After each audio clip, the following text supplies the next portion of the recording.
दोस्तों नमस्कार, सभी का स्वागत है प्रवचन डिजिटल पर। मैं हूं आपके साथ विजय रावत। आज हमारे साथ खास शख्सियत राजेंद्र भंडारी जी मौजूद हैं, बद्रीनाथ के विधायक हैं। बद्रीनाथ का एक मिथक है कि जो वहां की सीट जीतता है उसकी ही सरकार बनती है, लेकिन सर इस बार वो मिथक टूट गया। क्या रहा कि मतलब आप तो जीत गए, भगवान बद्री विशाल की कृपा आप पर हो गई, लेकिन पार्टी पर कृपा नहीं हो पाई। क्या कुछ कारण मानते हैं? पहले तो आपका और आपके प्रवचन डिजिटल चैनल का बहुत बहुत धन्यवाद और आभार। हाँ, आज तक तो था कि जो बद्रीनाथ से विधायक बनेगा उसकी सरकार बनती है। मुझे लगता है वो बीजेपी के अंदर कुछ गड़बड़ी हो रहा है। सरकार तो बना रहे हैं, पर मुझे नहीं लगता है वो 5 साल चलेगी, क्योंकि भगवान बद्री विशाल जी उन पर नाराज़ हैं। जब वहाँ का विधायक ही सरकार में नहीं है तो सरकार चल कैसे सकती है? मुझे तो नहीं लगता है सरकार चल पाएगी, और देख लेना बहुत जल्दी सरकार गिरेगी, ऐसा मेरा मानना है। क्या कारण मानते हैं आपकी बद्रीनाथ की कृपा आप पर हो गई लेकिन सरकार के ऊपर नहीं हो पाए? क्या रुष्ट थी की कृपा सरकार पे होनी चाहिए थी। जिस पे भी कृपा होती है भगवान बद्रीनाथ जी की होती है, और हम पे भी उनकी कृपा हुई है। आज तक तो कहा गया था कि जब जब सरकारें बनी बद्रीनाथ का विधायक सरकार में रहा है। पहली बार होगा कि अपोजिशन में बद्रीनाथ का विधायक बैठेगा, तो मुझे नहीं लगता ये सरकार पूरे 5 साल चलेगी। अच्छा, आपको नहीं लगता है? क्या कुछ कारण मानते हैं? समीक्षा वगैरह हुई कांग्रेस की कि हार के कारण रहे, 19 विधायक मिले हैं कुल, और जहां तक हम देख रहे थे कि ये लग रहा था कि कांग्रेस की सरकार बनने जा रही है। 19 कम थोड़ी होते हैं, लड़ाई लड़ने के लिए एक बहुत होता है। भाजपा के पास तो जब अपोजिशन में थी तो 18 मेंबर थे, वो कौन से उसके पास 50 थे? वो भी 18 में बैठी है, भाजपा भी बैठी है। हमारे पास 19 है, हम 11 में भी थे, हम 19 में भी हैं, और 19 में भी सरकार की नाक में दम करेंगे। ऐसा थोड़ी कि ऐसे बैठ जाएंगे। अगर सरकार जनहित के मुद्दों को नहीं रखेगी, जनहित की परोकारी ठीक से नहीं करेगी, जनहित की आकांक्षाओं पर खरे नहीं उतरेगी, तो हम सदन के अंदर कोई चुप बैठने वाले लोगों में से थोड़ी नहीं है। हमें सत्ता हासिल करना हमारा मकसद नहीं है।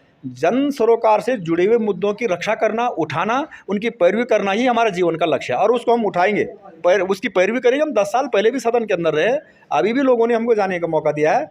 हम लोगों को विश्वास दिलाते हैं कि कभी भी तुम्हारा विधायक जहाँ पर भी उत्तराखंड के लोगों की हमारी ज़रूरत होगी, हम हमेशा खड़े मिलेंगे। हार का कारण क्या मानते हैं? देखिए, समीक्षा बैठक हुई है क्योंकि सरकार बनाने का दावा कर रही थी कांग्रेस पार्टी, और पता चला कि 19 सीटें आ गई है। क्या कुछ मानते हैं? आज भी उत्तराखंड की जनता समझती है कि कांग्रेस की सरकार बननी चाहिए थी, परंतु जो ये पैसा और ईवीएम हावी हो गया है, मुझे तो नहीं लगता है इसमें कोई भी विपक्ष जीत पाएगा। आपको लगता है कि उत्तराखंड की जनता पैसों पर बिक जाती है? अभी आपने बोला है। मैं नहीं बोल रहा, पैसों की नुमाइश कर दी है बीजेपी ने, ट्रेंड खराब कर दिया है। मतलब लोगों का जो ट्रेंड खराब कर दिया है, इससे बिना पैसे वाला आदमी तो कभी चुनाव लड़ ही नहीं सकता। और कहाँ से आए विपक्ष का पैसा? इतने साधन आएंगे कहाँ से? और ईवीएम, जो ईवीएम ये गड़बड़ चल रहा है, हम सोचते थे कि 10, 15, 20 हज़ार से जीतेंगे, जा करके बराबर पे आ गए, तो कहीं ना कहीं तो गड़बड़ है ना। और फिर लहरों में जीतने वाले जनता का काम कितना करेंगे भाई?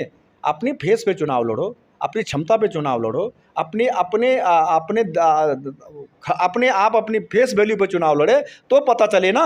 किसी के नाम से जीत करके विधानसभा और लोकसभा में जाना, वो जनता की पैरोकारी क्या करेंगे? भंडारी जी, आप ईवीएम की बातें कर रहे हैं, तो ऐसा क्यों नहीं करता विपक्ष? क्योंकि बार बार ईवीएम का जिक्र करता रहता है, ऐसा क्यों नहीं करता कि चुनाव बहिष्कार कर देता है? भाई, ईवीएम पे जो भरोसा नहीं है, किसी और तरीके से चुनाव के कराया जाए। लेकिन चुनाव में कूद जाता है, उसके बाद जब हार जाता है तो ईवीएम का रोना रोता रहता है। बहिष्कार नहीं, जापान अमेरिका ने ईवीएम बनाया, आज जापान में भी अमेरिका में भी बैलेट से चुनाव होता है। हिंदुस्तान की सारी विपक्ष की पार्टियों ने लिख करके दिया कि बैलेट पे चुनाव हो, तो बीजेपी क्यों ईवीएम से चुनाव कराना चाहते हैं? पहले बहिष्कार क्यों नहीं करती? सवाल यही तो है। अब जब आप हार जाते हो चुनाव, तब आप कहते हो कि अब ईवीएम खराब है। नहीं, जो चुनाव कराए जा रहे हैं बहिष्कार करने के लिए, हम जनता को क्या जवाब देंगे? हम जनता को जवाब क्या? लोकतंत्र के अंदर क्या ऐसा होता है कि हम चुनाव नहीं लड़ेंगे? जब चुनाव का डिक्लेरेशन होता है, चुनाव तो लड़ने पड़ेंगे ना। पर भाजपा को जब हिंदुस्तान का सारा विपक्ष कह रहा है कि आप बैलेट से चुनाव कराइए, तो फिर भाजपा ईवीएम से चुनाव क्यों कराना चाहती है? क्या मनसा है? कहीं ना कहीं शक की सुइयां है ना। आप एक बार बैलेट से चुनाव कराइए ना, फिर किसी को बोलने की कहाँ गुंजाइश रह जाएगी? जनता जो निर्णय करेगी हमारे सर माथे पे है, पर वर्तमान में ईवीएम के अंदर गड़बड़ है। विकल्प क्या है इसका? फिर विकल्प बैलेट पेपर, वो सरकार तो उनकी है, अब वो तो कराएंगे नहीं चुनाव। मैंने सुना कि पूरा विपक्ष फिर दोबारा चुनाव आयोग के पास जा रहा है। अगर नहीं होगा तो कोई ना कोई स्ट्रैटेजी तो लानी पड़ेगी ना। ऐसे में थोड़ी हो पाएगा। इससे तो विपक्ष, हिंदुस्तान का विपक्ष ही समाप्त हो जाएगा। ये तो राजतंत्र शाही कायम करना चाहते हैं, लोकतंत्र का गला घोटना चाहते हैं लोग। ऐसे में थोड़ी चुप बैठने वाले हैं। बड़े बड़े ज्ञानी लोग आज भी विपक्ष में बैठे हुए हैं भाई। भाजपा क्या समझती है? कि इनके हथकंडों से जो है लोग चुप बैठ जाएंगे। अब लोग चुप बैठने वाले नहीं है। मुझे लगता है बहुत जल्दी फिर विपक्ष एकजुट विधायक जी, होगा। आप सरकार पर आप हमला कर रहे हैं, लेकिन जब हम ग्राउंड पे जाते हैं तो कई कारण कांग्रेस के भी मिलते हैं, जैसे कि मुस्लिम यूनिवर्सिटी का जो जिक्र हुआ था वो बड़ा हार का कारण रहा, कल भी एक बयान आया है। इसके अलावा जो टिकट वितरण का मामला था, टिकट वितरण सही प्रकार से नहीं हुआ है, ये भी एक हार का बड़ा कारण, और जो लीडरशिप की जो कमी है वो भी हार का कारण मानते हैं। तो कांग्रेस इसे स्वीकार क्यों नहीं कर रही? हमारे यहाँ ना लीडरशिप गड़बड़ है, आपके बड़े लीडर चुनाव हार जाते हैं, हरीश रावत जी देखिएगा। अरे भाई उनका धामी जी नहीं हार गए? जिसके चेहरे पर चुनाव लड़ा, पहले आप उनकी तो बात करो। भाजपा ने धामी जी के चेहरे पर चुनाव लड़ा, सब में पहले वो हार गया, तो फिर उनके लिए कुछ नहीं बोलेगा मीडिया क्या? हमारे यहाँ तो मुख्यमंत्री का चेहरा ही घोषित नहीं हुआ था। उनके यहाँ तो घोषित था कि धामी जी के चेहरे पर उत्तराखंड में चुनाव हो रहा था, और जिनके चेहरे पर चुनाव हुआ जनता ने उनको जो है हरा दिया है। इससे बड़ा उदाहरण और आपको क्या चाहिए? तो लीडर उनका हारा कि हमारा लीडर हारा है? आप पहले इसका जवाब दीजिए ना। और जहाँ तक बात है कांग्रेस की, कांग्रेस में कभी खेमेबाजी नहीं रही है। कांग्रेस के लोगों को आंतरिक लोकतंत्र है, अपनी बातें रखते हैं, बोलते हैं, और उसको अगर कोई गुटबाजी की संज्ञा देता है तो हम इस बात से बिल्कुल भी सहमत नहीं है। सरेआम बयानबाजी इस प्रकार की होती है, और आप कह रहे हैं कि गुटबाजी नहीं होती। यहाँ पर सरेआम सिर फुटबल हो जाते हैं कांग्रेस कार्यालय के अंदर। बयानबाजी बीजेपी में कम होती क्या? मैंने तो देखा है बीजेपी में कम बयानबाजियाँ नहीं होती है। क्या क्या बयानबाजियाँ हो जा रही है। बीच में आपने देखा होगा कुंवर प्रणव सिंह जी क्या बोल रहे थे, दूसरे तीसरानंद जी क्या बोल रहे थे, हरक सिंह जी ने क्या क्या बोला। किसी के खिलाफ कार्रवाई हुई क्या? एक आदमी को उठा करके बोलो ना। कितना सड़कों पे उनका जो है नंगा नाच हुआ है।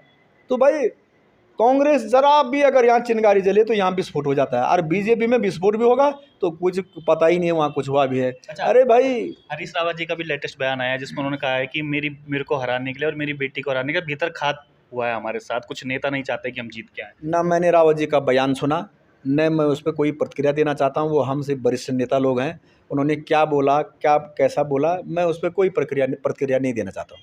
वर्तमान में हम लोग आते हैं, अब आज बैठक भी थी, तमाम लोग यहाँ पर रखे थे, विधायक भी आपके आए हुए थे। क्या लगता है अब नेता प्रतिपक्ष चुनने की बारी है? यही भी दिल्ली से तय होगा कि यहीं के विधायक चुनेंगे? देखिए, जब विधानमंडल दल की बैठक हुई, हमारे आदरणीय प्रभारी जी आए हुए थे। 19 के 19 मेंबरों ने सर्वसम्मति से प्रस्ताव बनाया कि लीडर ऑफ अपोजिशन हमारे आदरणीय सोनिया जी डिक्लेयर करेंगे।